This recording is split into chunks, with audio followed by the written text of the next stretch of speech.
Иргэн Бэн хөдөө орон нутгийн зам тээврийн хэрэгсэл жолоодон зорчиж явахдаа Монгол улсын замын хөдөлгөөний дүрмийн 11-ийн 3 дахь заалтыг бүрчүүн эсрэг урсгалд орж Иргэн Агийн жолоодож явсан автомашинтай мөргөлдсөн ноцтой осол гаргасан байна. Ослын улмаас тухайн тээврийн хэрэгсэл зорчиж явсан 25 настай эмэгтэй Т болон түүний 5 настай хүү А нар газар дээрээ амь насаа алдаж уг хэрэгт Бэг буруутган прокуророос яллах дүгнэлт үйлдэн шүүхэд шилжүүлжээ.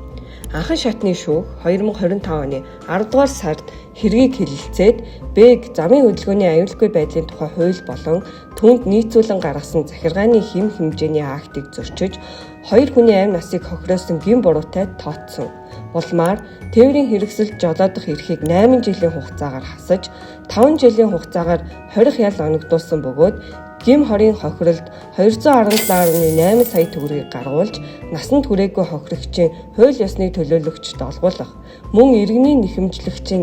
нэхэмжилсэн 5.9 сая төгрөгийг гаргуулж эрүүл мэндийн даатгалын санд олгуулахаар шийдвэрлсэн.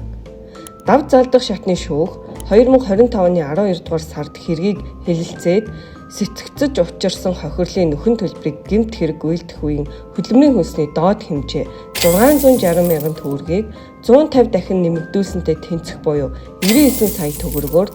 тогтоож өмнө төлсөн 41.1 сая төгрөгийг хасч үлдэх 57.7 сая төгрөгийг гаргуулахаар шийдвэрлсэн. Хяналтын шатны шүүхээс анхан болон дав заалдах шатны шүүхийн гин буруу ял шийтгэлийн дүгнэлтийг хэвээр үлдээж харин нөхөн төлбөрийн талаар өөрчлөлт оруулжээ.